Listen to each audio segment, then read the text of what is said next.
What's up, y'all, and welcome into the Jack Vita Show. I am your host, as always, Jack Vita, and here we are a day after our last podcast. I spoke yesterday with Stephanie Kendrick, the wife of Kyle Kendrick, member of the 2008 Philadelphia Phillies, and today we're talking with an actual former Phillies player who got to play in the World Series 15 years before that.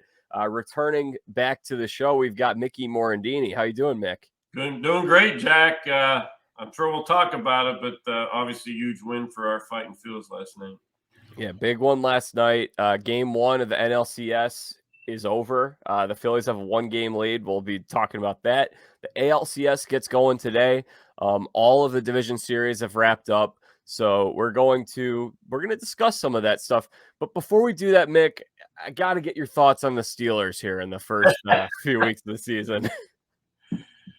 Well, obviously, very surprising on Sunday. I mean, they came out and played with a lot of emotion, a lot of passion. They were missing several defensive players, so everybody was predicting another blowout as the week before when Buffalo blew them out. But you know what? They came out, they played with a lot of heart, a lot of desire in front of their home fans, and obviously a big win. Now, they're only a game out of first place, believe it or not, because the division, which should be really strong, is not so strong. The league isn't strong. Well, I actually talked to my boys the other day, and I said it's kind of ugly right now. The quarterback play is not good. Offensive lines aren't very good. I mean, there's a lot of boring football out there, and the Thursday night games have been a disaster for the NFL. And obviously, they need to quit putting Denver on these primetime games. I'm telling you what, it's hard to watch. I have Russell Wilson on one of my 5 fantasy teams, and it is hard to watch. I never thought I'd have to bench Russell Wilson, but it's come to that. But but the Steelers, they look better. We'll see how Pickett is health-wise this week, they're not a very good team right now. They need to get T.J. Watt back. That'll give a real boost to that defense, but. Personally, I think they need a new offensive coordinator. Yes. They need to start throwing the ball down the field a little more. Oh, my gosh. I'm tired of the dinks and dunks. I saw it for the last 2 years with Ben, and we need to open things up a little bit. They've got a really good wide receiver core. I don't know why they don't throw the ball down the field more. So we'll see what happens. Yeah, with my new job over with SI Fan Nation, I have worked pretty much every Sunday, so I have only gotten to see a few games. But from what I have seen, I didn't get to watch Sunday's game. But from what I have seen, I haven't wanted to watch a lot of games because I have not liked what I've seen. The play calling on offense, something needs to change there. I totally agree. I want to see a little more. I want to see a little more aggressiveness. I want to air it out. Right. I agree with you. They got 3 stud wide. They really do. They have 3 stud wide receivers, and I think they need to utilize that. They have a good tight end, a good pass catching tight end. Obviously, Najee Harris is having trouble finding holes to run through, but they have solid back. They have a good reserve back. So we'll see. Tomlin seems to stick with his people. So we'll see what happens as this season progresses. And what have you thought of Pickett so far from what you've watched of him? I know you don't watch a whole lot of college football. I was pretty excited when they made that pick myself. Yeah, I'm real excited. You put him opposite of Johnson, and you have Claypool in the middle there, who had a great game the other day. I know he's been in the midst of talks of trade rumors. Some teams would like to trade for Claypool, but I like Pickens. I like his speed. I like his catchability. I mean, he made that great one-handed catch. He's got a good pair of hands on him. So, do you like Pickett in addition to Pickens? I'm sorry. Did you say Pickett or Pickens? I said Pickett. Yeah, but yeah. I like them both. I do too. I like Pickett. I do. I like those drop back quarterbacks. I know they're far and few between in the league now. A lot of running quarterbacks, but I like what I see. There was always concern about his hand size. Now I don't know enough about football to know if that really makes a difference or not. But he throws a nice ball, and he's not afraid to take chances, and that's refreshing to see as a Pittsburgh Steelers fan. All right. So Mick is a Steelers fan in addition to being a Philly for life guy now. That's Uh, right. so you moved back to Philly. You were the first base coach. You did some coaching in the minor leagues, and now you're a fan ambassador and you're part of the fan experience. I actually did a story on you, Mick, about a month ago when you presented the Bryce Harper bat Oh, to the fan that had the you should tell that story real quick. I think it's a good yeah, it story. was a strange sequence of events there. I'm sitting in the stands with my wife, enjoying a game. I don't get to sit in the stands a lot because I do a lot of ambassadoring during the game where I'm visiting suites and mingling with sponsors and fans and things like that. But we took a day to sit in the stands. We're playing the Pirates, and their shortstop Cruz bat flips out of his hand, and I thought it was going to hit our netting because our netting's really high. And And by the way, Mick, I think he's starting to have a problem with that. For whatever reason, when he strikes out, he lets go of his bat. This has happened 2 or 3 times already. yeah, so the bat comes helicoptering over the net, and all of a sudden I realize it's coming straight for me, and I kind of bailed a little bit because I'm not wanting to get hit by this bat. And it landed in the row in front of me on a couple of girls that were in front of me. And they kept the bat, and a couple innings went by. And a Pirates representative comes over to the seat and says, "We need that bat back." And the crowd starts, getting on her. "Don't give it back. Don't give it back. You don't have to give it back." And she technically does not have to give the bat back, but under peer pressure, she finally gives it back. They hand her a different bat, which was probably some BP bat of Cruz's or something, a meaningless bat. So the Phillies felt bad for her. It was her birthday, for crying out loud. It was her birthday. So the Phillies kind of felt bad. So we went up, got a Bryce Harper bat, and I brought it down and presented it to her. Very surprised, very happy. I think she made out on the deal for sure. But we broadcasted it on TV, and the next thing I know, it's on ESPN and all kind of different news publications and articles and all kinds of things. So it was a the Phillies are very good at fan taking care of their fans, and I was glad to be a part of that. And I don't know why they needed that bat back so badly. I know he did hit that ball. He hit one of the hardest balls ever, and he hit a base hit to right field. I think it was 122 miles per hour off the bat. So I don't know if he did it with that bat. Maybe it was something that they wanted to keep. I don't know, but maybe something special about that yeah. bat. So it all worked out in the end, but it made me look really good on TV. Yeah, you were sitting like directly behind them, like one row behind them. And I saw the clips on Twitter, and John Kruk, your buddy, was talking about you. He's like, "Come on, Mick, do something." Were you guys texting? He always buries me on TV, but I think he buried me at first because I kind of bailed. Yeah. He was all over me. But then when he saw me bring the bat to her, I think he gave me some love on TV. So it all worked out in the end. That's great. So, fun weekend of baseball. Let me ask you this first, Mick. The playoff format has changed quite a bit. In '93, was that before the wild card had come in, or was that the very beginning of the wild card? It was not the wild card yet. Yeah. So it's just the East and the West. Yeah, we played the West, which the Braves were in the West at the time, if you remember. Yeah. I don't remember personally, but I've read enough history because I was not alive at that time. I don't remember who the Blue Jays played in the series before that. White Sox. Oh, White Sox, right. It was a White Sox. So, yeah, the wild card came in after. I like the playoff format. I don't want us to get too many teams in the playoffs like the hockey used to do and the NBA. Half the league used to be in the playoffs. So you really have to earn your way in. But I do kind of like the way it is now. It is a little difficult for those teams to get buys because, to be honest with you, 3 or 4 days off in between games might sound like, hey, they're getting rested up and they're getting healthy, but also that's a long time off for a baseball player to not see live pitching, to not throw off a mound and do those types of things. So it could have affected the Dodgers and the Braves for sure. So if you were So do you have a preference of a format? Do you like how we've made it a little bit bigger, but you don't want to make it too big? Would you like it to be a little smaller? I don't know. Do you do the one game playoff again like they did last year, where the two wild card teams just have a one game and winner take all? I don't know. It's difficult. There's pros and cons for every which way you're going to do it. Now, if the Braves and the Dodgers would have won their series, there would be no complaints. Everybody would be happy with the way it was. But the fact that the two best teams in the National League lost their series and they didn't hit the ball very well in those series, it does lend for some complaining on the off time. But you know what? Too bad. You know what? It is what it is. It's the way it is. You have to deal with it.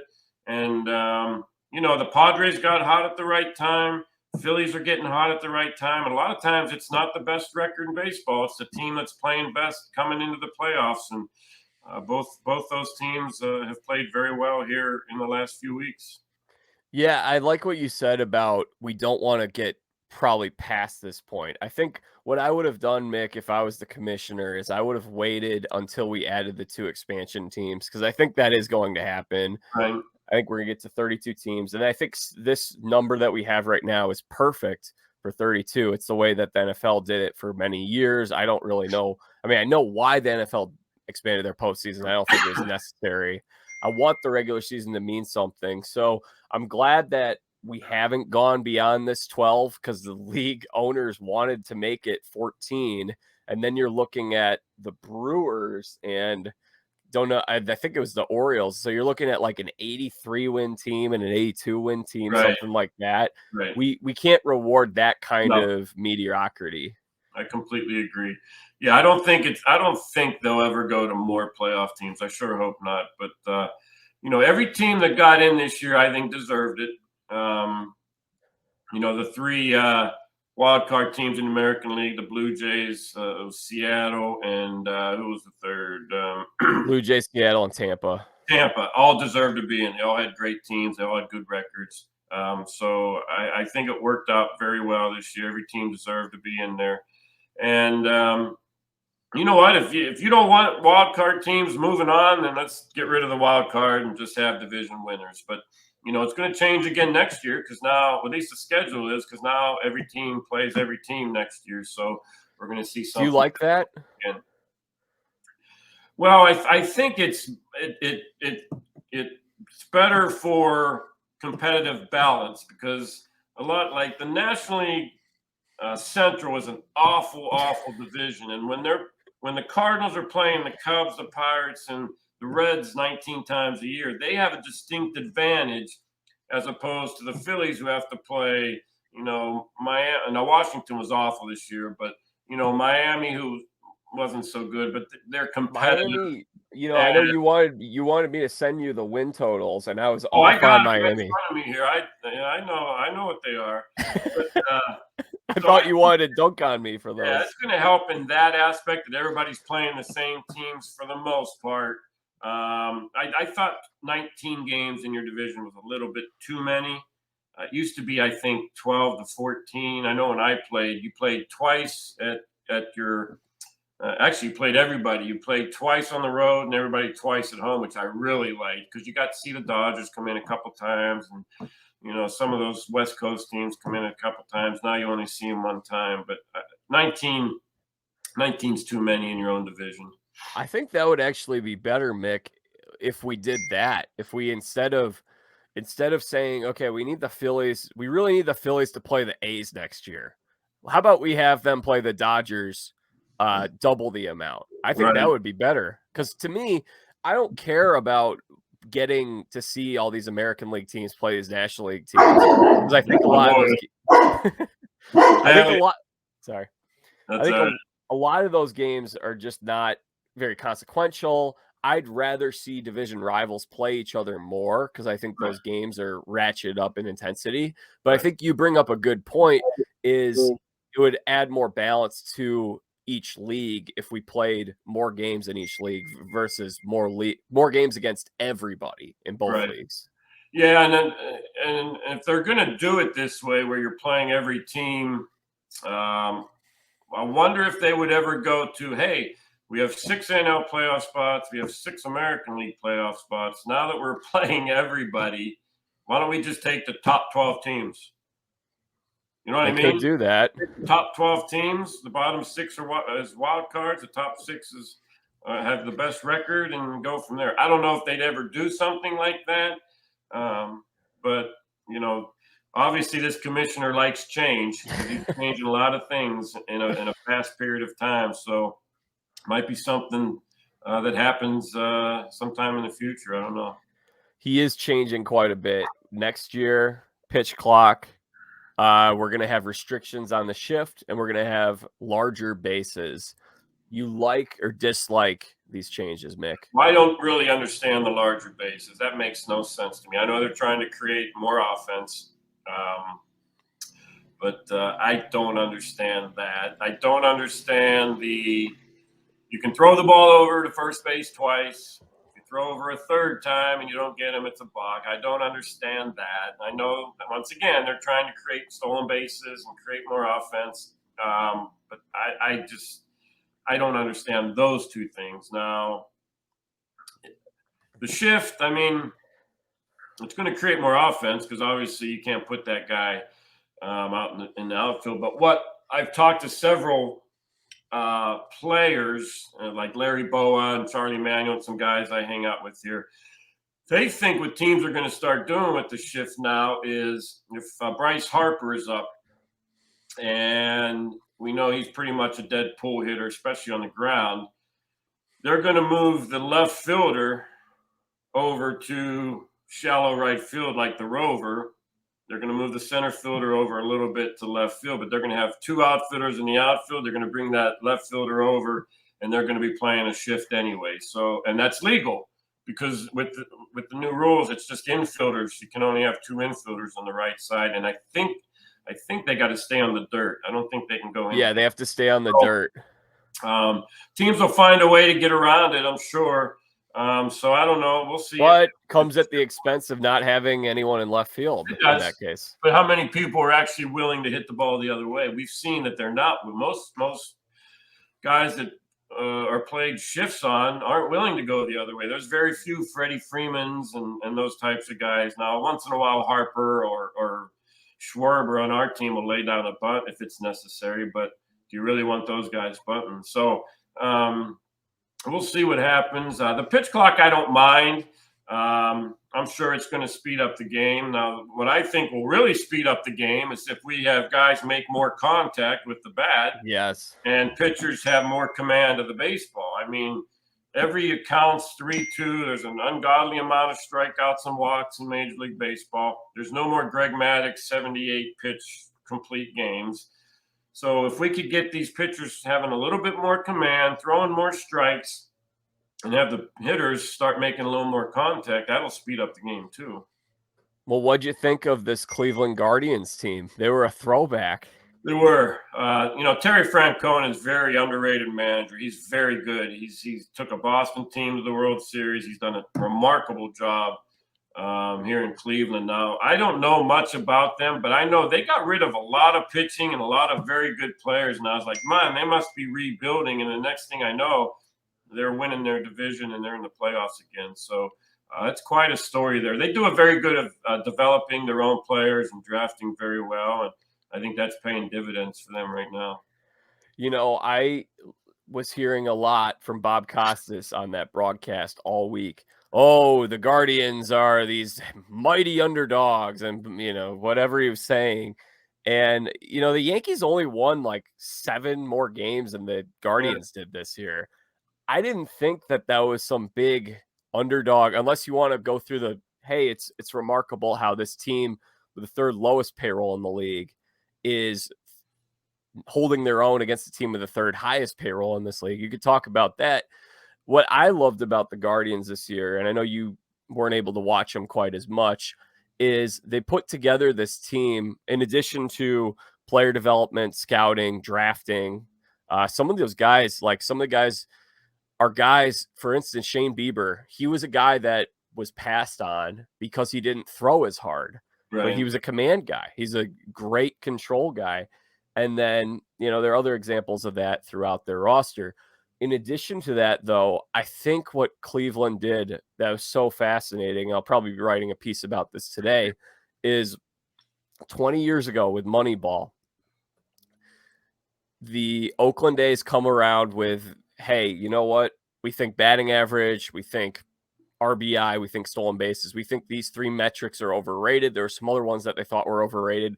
Maybe not overrated, but overvalued. Everyone was Right. paying a premium for guys who did those things. And they went in a different direction and valued OBP. And they kind of became this at the forefront of change in the sport.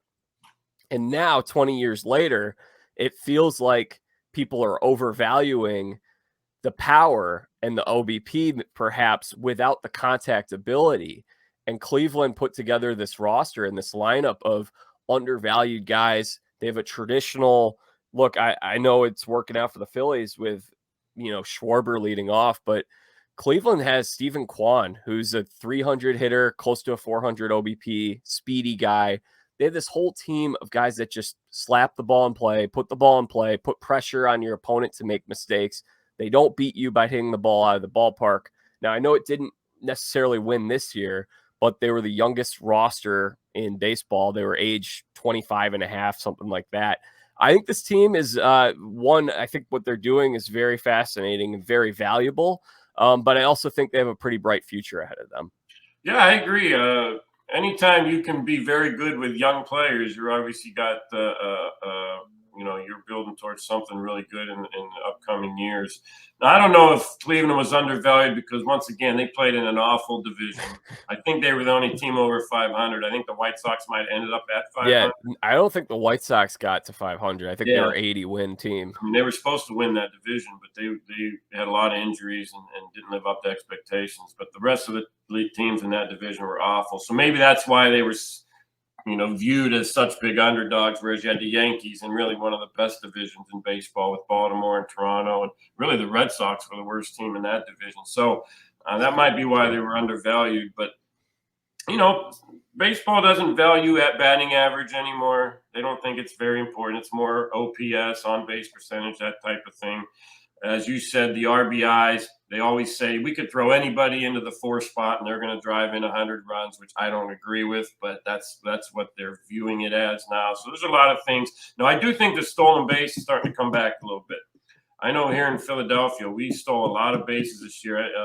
Realmuto had 20 stolen bases. So we stole some bases this year. Our percentage was very high, and it did create a lot of runs. But we got to do something about the strikeouts. Now, I know guys throw harder now, but the radar gun's different now than it was in the past, too. So some of those numbers are skewed a little bit. But we got to be able to put the ball in play.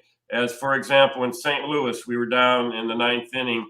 We didn't hit a ball harder than about 75 miles per hour off the bat and ended up scoring 6 runs. So if you can put the ball in play, you have some speed, you bunch, you hit and run, you do some different things to create, and like you said, put a lot of pressure on the defense, good things are going to happen for you. And that's kind of what we've done in the playoffs. We're bunting a little bit more. We're moving runners better. And we're putting the ball in play a little bit more, and it's really benefited us scoring some runs. And coming back to this topic of playoffs and this format, I think there's one thing I would change. I would make the DS a 7-game series now, just to give those teams an extra couple games to kind of work the rust off and warm up a little bit, so to speak. At the same time, I'm not going to say that these teams that lost, I don't want to take anything away from the teams that beat them, because I don't think either of those teams, the Dodgers or the Braves, deserve to win with how they played. Right. And I think the Braves did the opposite of that. They did not put the ball in play. They did not put pressure on the Phillies defense, which has been suspect throughout the course of the season. And the Phillies were the better team for those 4 games. They only needed 4 games. Yeah, we definitely were the better team. We pitched better. We put the ball in play better. Even our defense was pretty good, which normally is very good here. So, and the one game, Mick, that you guys lost was the one game that the Braves just put the ball in play and allowed Philly to make mistakes. Right. Yeah, you're probably right with the 7-game series, but I also this season goes so, it's going to go into November as it is, and if by chance the World Series is played on the Northwest or Northeast somewhere, New York, Philly, even in Cleveland, those types of areas, the weather, I don't like when the weather plays a part in your World Series champion. And if we make this thing go any deeper into November, which adding, going from a 5-game series to a 7-game series is going to add 3 or 4 days. I worry about the weather now. I think we start the season early enough as it is, because the weather's not very good in early April either in a lot of those cities. So I don't know if there would be talk of maybe, taking a few games off the regular season schedule or something like that. But it's hard to play in mid-November in some of these cities, that's for sure. Well, we got a 2-week late start this year because of Right. the lockout. Right. And then we played more doubleheaders. And I think the other thing that will be different is, so we had the season end on a Wednesday. Normally ends on a Sunday. So we started the next round Friday, Saturday, Sunday, and then we've had several, like last weekend we had a Saturday with 4 games. I don't think it's going to be a good strategy to be trying to take on the NFL and college football on the weekends. I think we're better off trying to put these games, if we're going to have wild card 4-game thing, do that during the week, get it done by Friday.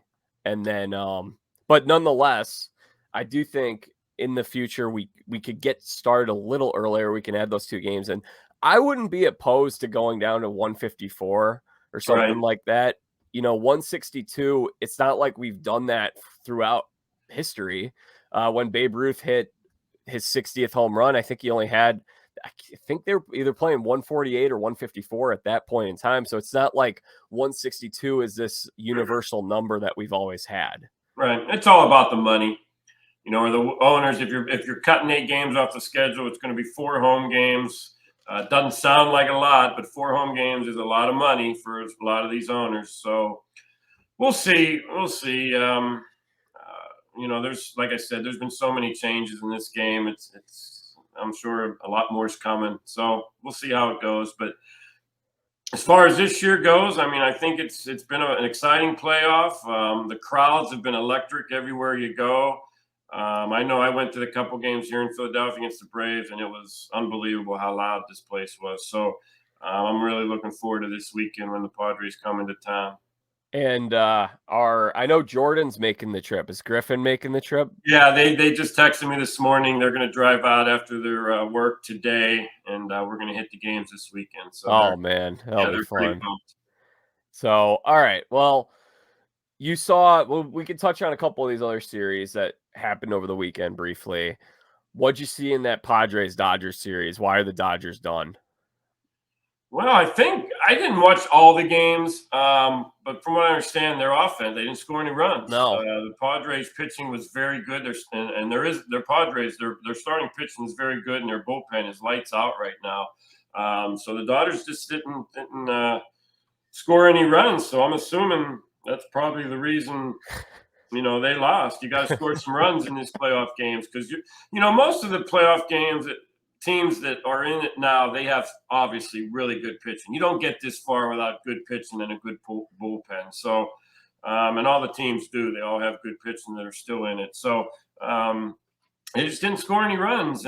But you look at the Dodgers over the course of the last 10 years, they've always been the best team on paper, and they've got one championship. So, I don't know if it's the managing what's going on or just it's kind of like the Buffalo Bills. They got the 4 Super Bowls, couldn't win any. So that's the way baseball is. The best team rarely, be honest with you, the best team in baseball doesn't always win. Well, I think it begs a good question about, are they best built for the playoffs? Because as you know, Mick, as someone who played in the playoffs, it's a different game than it is in the regular season. You can go to a 4-man rotation. There's, like we talk about, you want to put the ball in play. If you don't do that very much, you're probably not like the Braves, for instance, in game 4 hit 3 home runs. Well, great. No one was on base. So Right. you hit 3 solo home runs, and that's all you really did the whole day offensively. Had Right. maybe 1, maybe 2 base hits. You gotta do more than that, and that having a team that's built like that can carry you over the course of 162, but when you shorten that season, might not work out that way, and I think that's an interesting kind of point about the Dodgers have now done this for 10 years. 9 of those years, they won the division. The 1 year that they didn't, they won 106 games. This year they won 111, and a lot of people, not a lot of people, did not think they were going to go to the World Series. It was like, Mick, watching that team, I felt like they were very top heavy. I felt like you had Betts, Freeman, and Turner. Those 3 guys could do a lot of damage. Muncy, Justin Turner, those guys took significant steps back. They're Yes. getting a little older. And also, in addition to that, Cody Bellinger is a shell of what he was. Right. I don't know what happened to him, but 3 years ago, this guy was National League MVP, and now he's not even getting starts in the playoffs. Right. Yeah, he had the one monster year, but really, other than that, he hasn't been very consistent. I'm assuming they're going to make a lot of changes. I don't know. I'm assuming Bellinger will be gone. I'm assuming Trey Turner will be gone. I don't know what they'll do with the third baseman, Justin Turner. I don't know if he'll be back or not. Will Kershaw play another year? I don't know. So I think there's gonna be some wholesale changes there in Los Angeles. The one thing they always do is they develop players very well, and they always have good young talent. So they're still going to be a force to be reckoned with, but I do think there's going to be some big changes there. I could see. I think they will be in the mix for Aaron Judge. I'm not saying I think Aaron Judge is going to necessarily leave the Yankees. I think the Yankees will end up matching whatever he gets offered. But I think the Dodgers have the money. They're going to want to make some changes, and they've been in play for some of these guys recently. So I think they'll be engaging with him this offseason. Yeah, I think so. I mean, the Dodgers are always, engaging in anybody that's a big name free agent. They're going to be at least in the mix or talked about. So, but they're gonna have to get rid of some payroll if they're going to bring in another $350 million player, because they're already paying. I think I saw a stat. They're paying maybe 10 to 12 guys over $20 million as it is. So to bring in another guy that's making over 300 or maybe upwards of 400, who knows what he's going to end up getting. They're going to have to shed some pretty good payroll there to get him in there. Or maybe they just wait for a year from now to make the big play for Otani to pull him across from the other part of the city. Yeah, that'd be a good one. Somebody that can go out and dominate a game on both sides of the ball. That would obviously have a huge impact on any team he goes to. And then on the American League side, just briefly, so we touched on Cleveland. The Yankees were able to escape that 5-game series. It was close. I mean, that was a hard-fought, good series. And then Houston, it's going to go down as a sweep. They swept the Mariners, but that was a lot closer than you would think if you just saw, okay, they swept the Mariners. Mariners led the first 2 games by a significant margin, couldn't hang on and win. And then the third game, we went to 18 innings. And that, by the way, Mick, we're talking about wanting to see more throwback, nitty gritty contact, put the ball in play. That game was the opposite of that. Those two teams Yes. were just trying to hit the ball out of the yard. And it was like the first home run's going to win the game. And that's what happened. Yeah, I was actually watching the last 4 or 5 innings with Larry Boa, and every stat he go, that's 33 strikeouts in his game. That's 35 strikeouts, and it was an ungodly amount of strikeouts, and that's part of the reason you don't score runs. You don't put the ball in play. You're not going to score a lot of runs unless you hit the ball out of the ballpark. But that first game was the table setter. You got that big 2-run lead in the 9th, and you give it up. That was the whole series right there. But yeah, Seattle's a very good club. I had the pleasure of playing with Scott Service on the Olympic team in 1988, and he's a very knowledgeable baseball man. I didn't foresee him being a manager. He was more of the GM type, I thought, but he's done a great job with that team. And obviously they went out and spent a lot of money this offseason and brought in some pretty good talent, but he does a good job up there. They were a very solid team. I felt like Houston needed to win that series more than Seattle did, because we're looking at Seattle going up, up like this. My hand wasn't in front of the camera. Yeah. Seattle's moving up, and Houston's been up here for 6 years now, six straight ALCS appearances.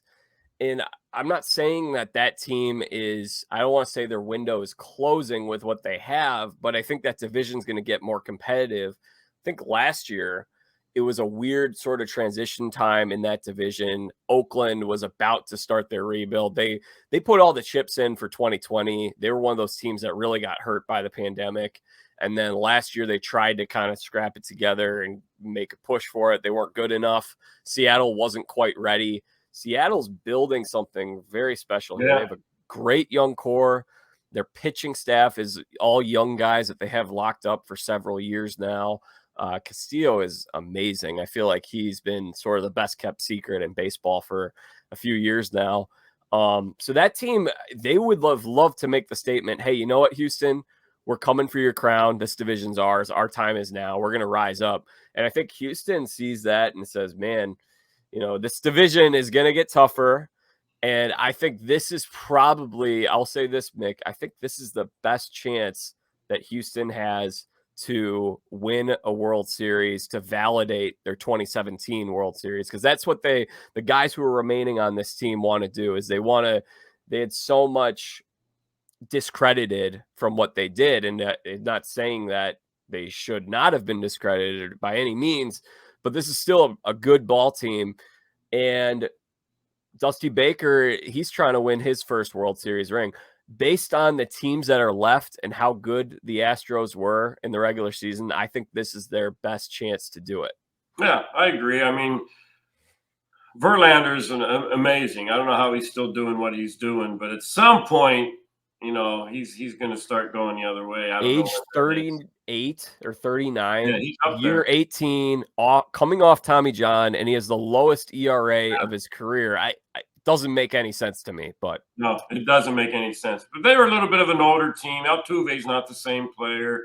I don't know if Bregman isn't either. Bregman was before that stuff came out, he was an MVP level player. Now he's just a solid player. Right. But they're still very, very, very talented. And their starting pitching's really, really good. So, this might be their best chance.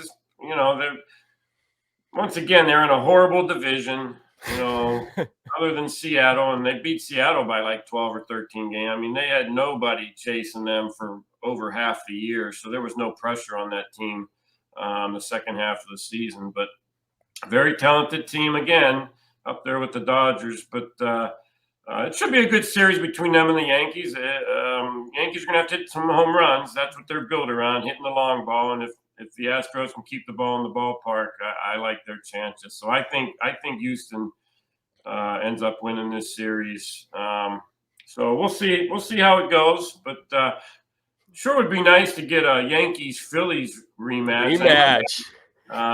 The travel would be easy. It'd be great for the viewing audience, especially here on the East Coast. You got two of the big markets here on the East Coast. But we'll see. We'll see what happens. Do the Giants and the Eagles have a game coming up? They probably do. That would add to it. If you had Giants, Eagles, and then Yankees, Phillies in the World Series. They play later in the year. I don't think it's anytime soon. I think it's more late November, maybe early December. But that would be great, because both of those teams are playing very well now too. You mentioned the Yankees having that ability to hit the ball out of the yard. And I really thought that if Cleveland had the home field for the 5 games, I think Cleveland would have won that series, because the Yankees, like yesterday, Stanton's 3-run homer, I think it was a 3-run. Yeah. And I mean, he's flying out at most other ballparks. That right field in Yankee Stadium's a joke. Yeah. It really is. The Little is. League Stadium. But if you have the batters to take advantage of that, then you got to take advantage of it. And, a lot of their home runs go to right field. Judge hits a lot of opposite field homers. Stanton hits a lot of opposite field homers. And when he hit that ball yesterday, I thought it might get over the right fielder's head, but I didn't think it was even high enough to go out of the ballpark. And, it was 10 rows up. So Yeah, I think they take advantage of that. Schwarber would like to play there if they get to the World Series. He'll hit some Yeah, the home runs. Phillies would love that park, especially with their left-handed bats, and Realmuto can hit the ball that way, and Hoskins can hit the ball that way. So that would be a good ballpark for us. But we're getting a little ahead of ourselves in the World Series. They're both teams. They needed to take advantage of NLCS here, and like I said, big win for the Phillies yesterday. I was a little concerned when they took Wheeler out after only throwing 83 pitches. Yeah, I would have He left him hadn't in tested personally. at all, and he had the bottom of the order coming up. I really thought they'd go one more inning with him, but Thompson knows this club better than anybody, and I think maybe the thought process was that the relievers have had 3 days off at least. We had a couple days off, and I don't know if they pitched in that blowout game against the Braves, game 4. So maybe he just wanted to get them in, get them work so that he's got them ready to go for the rest of the series. Everyone is big on this whole third time through the lineup. You got to pull your starter. What are your thoughts on that?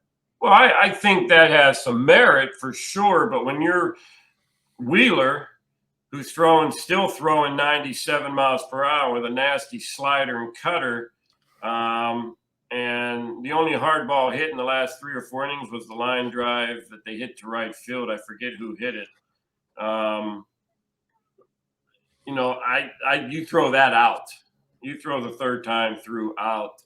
He was dealing. He only had 83 pitches, and he's your main. I mean, he's the guy. He's the stopper. And it worked out. Worked out good. Now, if they would have blown that lead in the 9th inning, I'm sure there'd be a lot more talk about it than there is. Yeah, I think that the thing that happens sometimes is people ignore the human element, because if I were playing and there's some pitcher who no one can touch, I'd be relieved when he comes out of the game. And now you're bringing in a relief pitcher who's pitching in a road atmosphere, who hasn't pitched in maybe Alvarado, he's pitched in some big games with the Rays. But right. For instance, though, you have to have, the more pitchers that you use in a game, the more guys that you need dialed in. When you have one guy who's already dialed in, like we talk about, playoffs are a different game. And some guys, you see them come in and the jitters get the best of them. So I personally would side with, hey, this guy's cruising. He's at 76 pitches, I think is where he was at. I just let him keep going the whole way, and I'd save the bullpen. That's the way I'd approach it. And that's why we're not big league managers. Not yet. I would have definitely the fact that I think he was facing 6, 7, 8 or 7, 8, 9 in that 8th inning. I would have left him in. If he would have been facing, the top of the order there with Machado and some of those guys, then I might have. Let's bring in a new arm and let him see something different. But it worked out. I think Dominguez only threw like 10 pitches or 12 pitches or something, so he's good to go.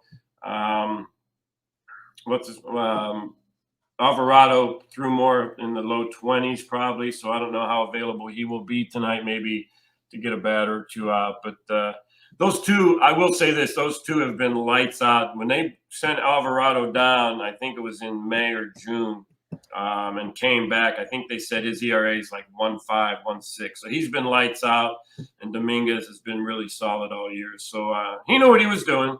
So let's leave the managing to Mr. Thompson. Yes. And hopefully, we got Nola on the mound tonight. Yep. He's been pitching lights out. I don't think he's given up an earned run all postseason. So hopefully he can continue that streak, and be sure it'd be great to come home up 2-0. That's for sure. I think it's interesting that San Diego has decided to go with Darvish and Snell as their top two, because personally, I think Musgrove's the best pitcher on that pitching staff. I think he's their stud. Maybe that they like that Darvish and Snell have pitched in some of these big games before, but they're throwing Blake Snell tonight, and this is a must win tonight for San Diego. That win yesterday, or it's today, it's this afternoon, my apologies. But that win last night was really big because San Diego does not have home field anymore. The series is Right. gonna, and especially in this 2-3-2 format, San Diego's got to make sure that the series gets back to San Diego now. Right. No question about it. And once again, I didn't follow the Padres too much this year, but I do know Musgrave is throwing really well. And I don't know, did he get the normal rest he would have? Because he threw the last game this Padres won, I believe. Yeah, So I don't know if he had enough rest days to start tonight or not. But, the two pivotal games usually in a 7-game series is game 3 and game 5. So maybe they wanted him to pitch that game 3, hoping that would be a pivotal game for them. And it might turn out to be a very pivotal game for them. So, and maybe they liked him pitching on the road more. I don't know. yeah, could be. I mean, this is the way they've just stacked their rotation the whole postseason. They've had him as their number 3 guy. I would try to get him more starts than the other two, just because I don't know. I mean, Darvish really only made a couple mistakes last night. I thought he pitched extremely well, and he's someone that we've seen in big games where he really has not looked great. Be interesting to see what we get out of Blake Snell. Are we going to get the Blake Snell from 2 years ago? Are we going to get the other Blake Snell that's shown up in some of these, not just big moments? I mean, last year he wasn't great. In the first half of this season, he wasn't great either. So there's a lot riding on him tonight. Yeah, I expect it to be another pitching duel. I don't think it'll be a very high-scoring game again. Yeah, it's a must-win for those Padres, and hopefully, the Phillies have to play it as if it's a must-win for them too. Yeah. I mean, obviously, there's a huge difference, 1-1 and 2-0. So hopefully, the Phillies can come in here with the intensity they had, and I'm sure they will. It's a very driven group right now. They're very confident. They're very together as a team. You can see it when they, hit home runs and come into the dugout, how connected this team is right now. So, and I know the fan base is going nuts here. It's incredible. We have a lot of we have a fan bus that's going out tomorrow that's hitting different parts of the city and creating some excitement and getting these guys ready for Friday's game. So it's pretty electric here right now in Philadelphia. What's the fan base like to those who have never been to Philadelphia? They've only seen Philadelphia depicted on shows like It's Always Sunny in Philadelphia or movies like Silver Linings Playbook, and seeing Santa Claus getting booed. What's the how would you define Philly fans? Well, they get a bad rap here because they always show the negative stuff, as you said, booing Santa and things like that.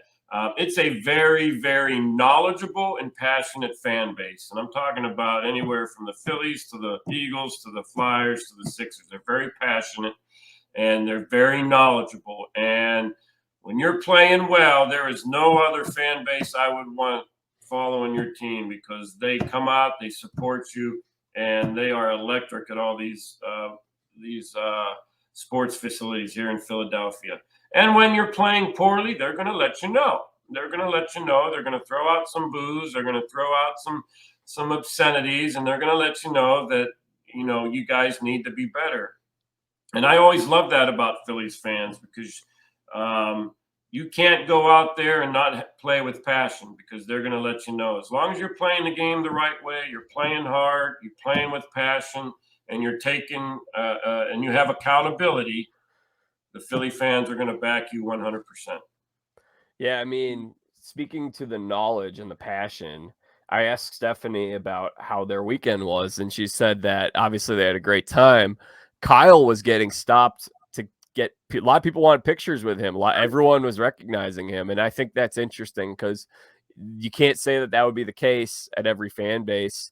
Which a guy like Kyle, who is obviously a key member of those World Series teams, but he was not the Cole Hamels of that team where but people 15 years later, they recognize him. He's not in his uniform. He's not wearing a hat, and everyone wants a picture with him. So that tells you, I think that tells you a lot. Yeah, it happens with me all the time. Now, I wasn't the main figure on any of my teams through the 90s, but, except for when you played on the Cubs. Yeah. But I was, walking down the streets in Philadelphia or when I'm out to eat or even at the ballpark, when I'm dressed as a normal fan. It's amazing how many people recognize me and ask for an autograph or a photo, or just stop me to say hi and appreciate how you played the game, things like that. It's really fun to get out in the public here and mingle with all these fans. All right, Mick, what is your forecast for this series? What's the pick? For the Phillies series? Yeah. I mean, I got a little bit of advantage after last night's game, but I do think the Phillies are going to end up winning this series. I really do, because we got Wheeler and Nola going in 4 of the games. So I think that's an advantage for us. So I'm going to go Phillies in 6. San Diego is too good of a ball club, I think, for us to win this thing in 4 or 5. But I'm going to go Phillies in 6. Unfortunately, I don't think we clinch it at home. I think we have to clinch it on the road. When you playing, a best of 7 series against really good teams, it's really hard to clinch in 4 or 5 games. So, yeah, I'll go Phillies in 6. I think they win game 6 in San Diego. So going into last night, I had San Diego in 7 because I like their bullpen a little more. Although it is worth mentioning, David Robertson is back, right? He's on the post. Yeah, he's on the roster. He injured himself and could not pitch because he's celebrating Bryce Harper's home run. He couldn't pitch last series, so they got him. That's really big. Now I think I'm a little more nervous about my San Diego pick. I think they need to win tonight, and then obviously they're going to need to win at least one in Philadelphia. I think that I guess my other question for you would be, so you mentioned that you got Nola and Wheeler throwing 4 games in this series. Who gets the other 3? Well, I would assume Suarez gets game 3 here in Philadelphia. Game 4 might end up being more of a bullpen game for us. I'm not sure. I know Syndergaard started for us, and I would assume he's probably going to get the edge there because he's got a little bit more experience than the other guys. So I would probably go, obviously, Wheeler last night, Nola, Suarez, and Syndergaard through game 4. We can come back with Wheeler in game 5 because we have an off day in between. So, and then Nola, I would assume, for game 6. And then it'll be an all-out bullpen game if there's a game 7. Yeah, so the games that those guys are not pitching, those 2 potential bullpen games, those would worry me if I was a Phillies fan. If you get there, might not happen though. Right. Well, game 3, hopefully Suarez can give us some sort of length. He didn't give us much length in his start against the Braves, but if he can give us some length, that game 4, we have Eflin who can throw multiple innings. We have Bailey Falter who can throw multiple innings. We have Bellotti who can throw multiple innings.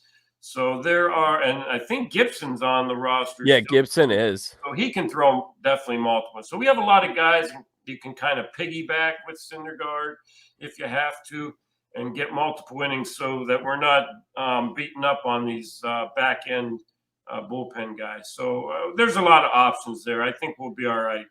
So Mick's got Phillies in 6. I'm going Padres in 7. On the AL side, I'm siding with you. I think that Houston, by the way, now these 2 teams have played each other 3 times since 2015 in the postseason. And the Yankees, so quick little postseason history for those listening. 2015, Yankees lose the wild card game 3-0. That feels like forever ago. That was before the Astros became the Astros. Then in 2017, the Yankees led 3-2 in that series in the ALCS, and the Astros ended up coming back, winning the World Series, and that championship has been forever tarnished. And then in 2019, 2 years after that, they met again in the ALCS. I think that was over in 6 games, and that was when Altuve hit the walk-off off Chapman. They have not shown me the ability to beat the Astros. I think that's a serious problem when there's a team that you just, for whatever reason, can't beat. I mean, Mick, was there a team like that when you guys played where it's just like, man, we cannot beat that one team? Honestly, I don't remember, to be honest with you. I don't. I know in '93 there wasn't one of those teams. We pretty much dominated a lot of the team. We won 96 games that year, I think it was. But Maybe there was a team that couldn't beat you guys then. yeah, I'm going to be honest. I don't remember, to be honest with Yeah. you. But I'm going to take Houston in 5. Yeah, And me the too. reason I'm I'm going to do agree. that is they have their rotation set up just like they want it. They've had the off days. Um, Yankees don't have their rotation set up. They had to send, I think they threw Cole 2 days ago and wasn't Cortez yesterday. Yep. So they're probably going to have to throw their 3 and 4 guys the first 2 games here. Yeah. So Tyon was supposed to start yesterday and then start Monday. And then the game got pushed to Right. Tuesday. So I would think they have Tyon and who's the other guy? I can't even remember. They don't Yeah, still have Severino. right? Severino. Yeah, Yep. Severino. So I got to give a huge advantage to Houston as far as that's concerned. So I'm going to go Houston in 5. Yeah, and Verlander, that one start he made was not pretty. No, it So that'll wasn't good. be Right. interesting to see how Verlander responds and bounces back from that performance. Even if he has a bad performance, I think Houston is just a much, much better team.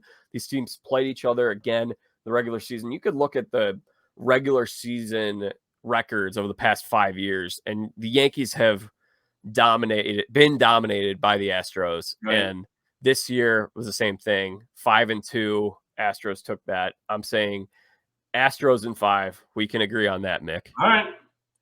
Sounds good. And then just to reiterate, we picked our NL East. Yes, he came ready. You gave Miami a lot of credit. I think you had them with 82 wins. I don't did. know how many. What they get? 70. I think it was 69. Yeah. Yeah, they weren't as good as you had anticipated. The first half, it looked quality, and they fell apart in the second half. And I sold all my Miami stock. I'm totally out on them now. Yeah, we were all pretty good on the Phillies. I hit it right on the nose. I had the Mets winning 92. I don't think anybody saw the Mets or the Braves winning 101 games, but certainly not. But and then Washington was as bad as we thought. So, but I think I got the. I think I. You did the best, Nick.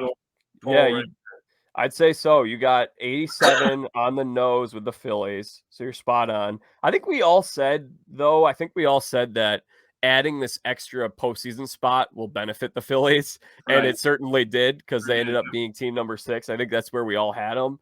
Yeah. And then, I thought the Marlins, I thought their pitching staff would make them competitive enough. And I didn't see, like you said, I didn't see the Mets or the Braves winning 100. I thought those teams and Philly were all going to be in the same ballpark of good teams, not great teams.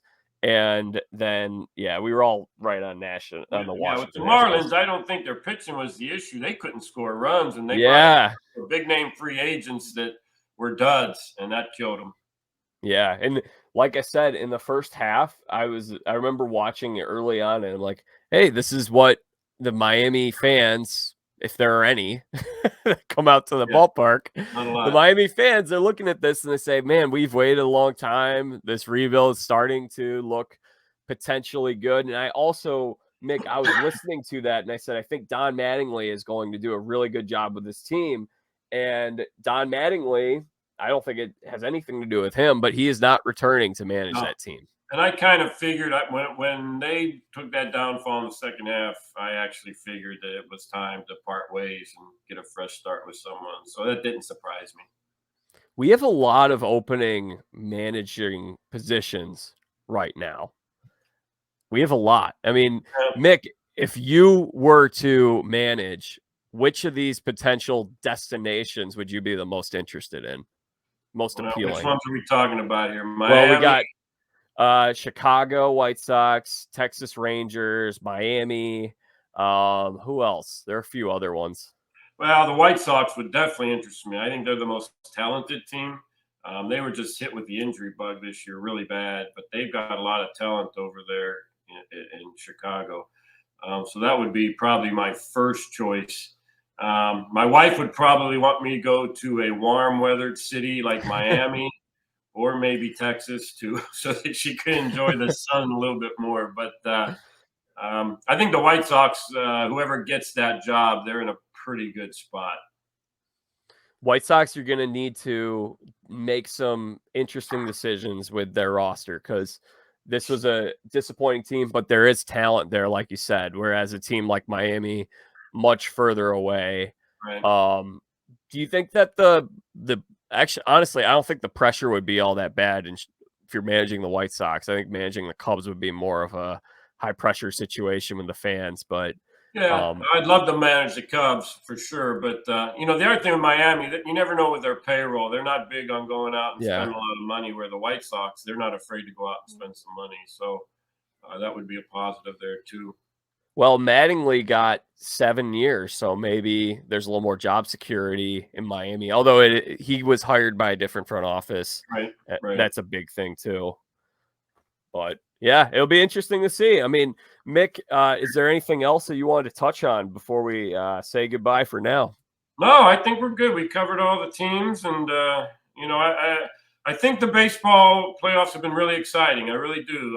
We've seen some really good games, some late inning rallies, some excellent pitching. Some clutch hitting. I think, and we're going to see some more good baseball from these four that remain. I'm really looking forward to the rest of this playoff series here. And you're going to be at Game 3, Game 4, and Game 5 if necessary, correct? Absolutely, I will be there, and I'll be there as a fan for the most part, cheering on the fighting Phils, and it'll be fun because my as you said, Jordan and Griffin are coming in. My wife will be there, so we'll be waving the red October flags. That's for sure. Towels. So did everyone just copy the terrible towel with the rally towels? Kinda. Everybody's doing it now. Yeah, San everyone does Diego it. had the rally towel last night. I don't know if they had them in New York or not, but it does make a Truly, difference. It does make a difference. I'd rather do the rally towel than a stupid chop. I know that. Chop's got to go. So the rally towels, they add a little bit more when you look up in the crowd and you see 40,000 waving rally towels. That's pretty exciting. yeah, truly everyone does it, and I feel like everyone in every sport now is doing it because I've been to a Cubs playoff game. They had some white towel. I probably have it back here somewhere. It was like I've never seen this before, and now it's just on my seat Yeah. for the playoff game. And the same thing, Connor Ennis and I went to a Pacers playoff game. Oh my gosh, 6 years ago now, and that was same thing, yellow Yeah. Pacers towel. It's like I've never seen this thing before, but Yeah, and everyone.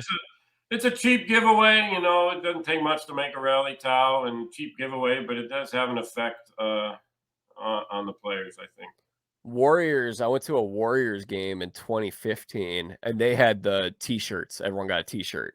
So that's probably living a little more of the high life. We're able to afford t-shirts for everybody. I But guess you can wave a T-shirt, right? yeah, you could, but you're not going to. So I think that the towels are a good play.